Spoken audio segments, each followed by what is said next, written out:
video, we will walk through the process of integrating Salesforce with Monday.com.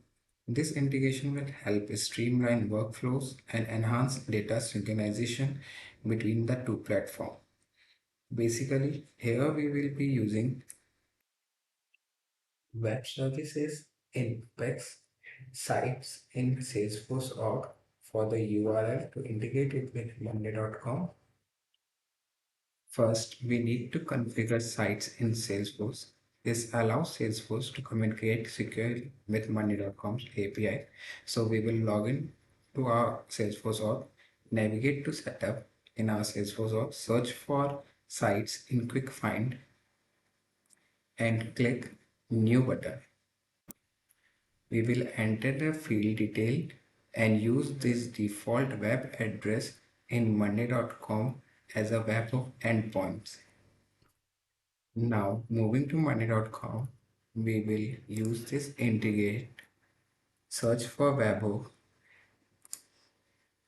We can use any template. We will use the URL from the site over here. It will get connected with our Apex class. As we have created the automation, whenever the automation that trigger, a log will form in the debug log of Salesforce. We will be create an Apex class REST services for handling data.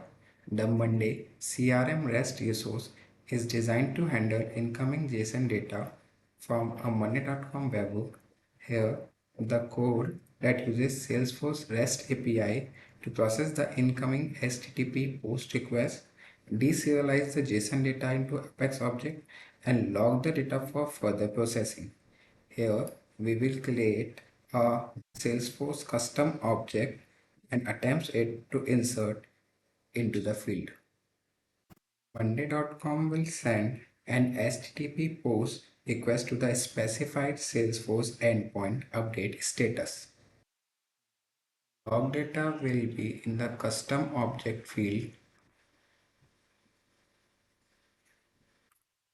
Here, the field have been filled from the Monday.com app name and we can verify it to the board ID this with the Salesforce board ID this.